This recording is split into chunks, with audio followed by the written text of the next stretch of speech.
দেশের রেকর্ড হয়েছে রেমিটেন্সের ধারাবাহিক প্রবাহে। টানা ৩ মাস ধরে প্রবাসীরা দেশে পাঠিয়েছেন $3 বিলিয়ন বেশি রেমিটেন্স। সবশেষ ফেব্রুয়ারিতে প্রবাসীরা পাঠিয়েছেন $302 কোটি। বাংলাদেশ ব্যাংকের হালনাগাদ প্রতিবেদনে এমন তথ্য উঠে এসেছে। বিশ্লেষকরা বলছেন, ঈদকে কেন্দ্র করে বেড়েছে রেমিটেন্সের প্রবাহ, সেই সাথে থাকতে পারে নির্বাচনের প্রভাবও।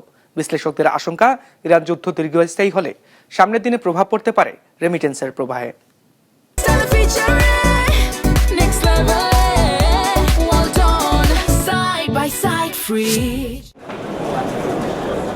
দেশে যত বৈদেশিক মুদ্রা আসে তার অন্তত ৩৫ থেকে ৪০% আসে এক প্রবাসী আয় বা রেমিটেন্স থেকে। বাংলাদেশ ব্যাংকের সবশেষ তথ্য অনুযায়ী ফেব্রুয়ারিতে দেশে প্রবাসীরা পাঠিয়েছেন $302 কোটি, যা তার আগের বছর একই সময়ের তুলনায় $50 কোটি বা 19.৫% বেশি। নির্বাচন এটা একটা কারণ, এবং নির্বাচনের কারণে কিন্তু অনেকেই তাদের যাতে আত্মীয় স্বজন যারা নির্বাচনে প্রতিনিধিত্ব করছেন তাদের জন্য অতিরিক্ত টাকা পাঠিয়েছেন, রেমিটেন্সের পরিমাণ বেড়েছে।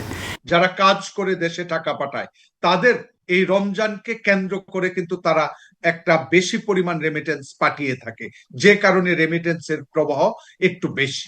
শুধু জানুয়ারিতে নয়, বরং গত বছরের ডিসেম্বর থেকে টানা ৩ মাস ধরে $3 বিলিয়ন বেশি রেমিটেন্স পাঠিয়েছেন প্রবাসীরা। তথ্য বলছে, গেল বছরের ডিসেম্বরে দেশের রেমিটেন্স এসেছিল $322 কোটি। চলতি বছরের জানুয়ারিতে এসেছে $317 কোটি, আর সবশেষ ফেব্রুয়ারিতে $302 কোটি। বাংলাদেশের অর্থনীতির ক্ষেত্রে, বৈদেশিক বাণিজ্যের ক্ষেত্রে এবং ইন্টারন্যাশনাল যে কোনো ধরনের ট্রানজেকশনের ক্ষেত্রে যতটুক পরিমাণ স্থিতিশীল রয়েছে তার পিছনে বাংলাদেশের, আমি বলবো, মুখ্য ভূমিকা পালন করছে হচ্ছে এই রেমিটেন্স।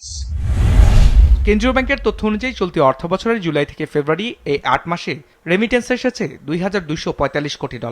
আগের অর্থ বছর একই সময় যা ছিল $১,৮৪৯ কোটি। সে হিসেবে আয় বেড়েছে প্রায় $৪০০ কোটি বা ২১.৪%। তবে দেশের রেমিটেন্স আয়ের সবচেয়ে বড় উৎস মধ্যপ্রাচ্য জুড়ে যুদ্ধ পরিস্থিতির কারণে ব্যাহত হচ্ছে বিমান চলাচল।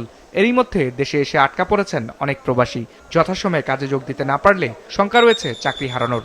অন্যদিকে যুদ্ধ পরিস্থিতির কারণে অনেক দেশেই কাজ নিয়ে অনিশ্চয়তার মধ্যে রয়েছেন অনেক প্রবাসী। এমন পরিস্থিতি দীর্ঘস্থায়ী হলে ধাক্কা আসতে পারে দেশের রেমিটেন্সের প্রবাহে, এমন আশঙ্কা বিশ্লেষকদের। মধ্যপ্রাচ্যকে কিন্তু এখন উত্তেজনাকর এবং অস্থিতিশীল অবস্থায় ফেলেছে, এবং এটা মনে রাখা প্রয়োজন যে আমাদের রেমিটেন্সের একটা বৃহৎ অংশ কিন্তু মধ্যপ্রাচ্য থেকেই আসে।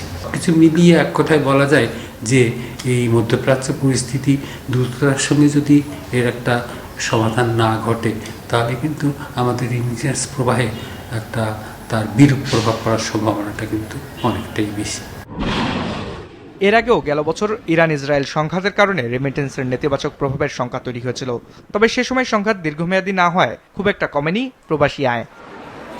বিজনেস রিপোর্ট, মাছরাঙা টেলিভিশন।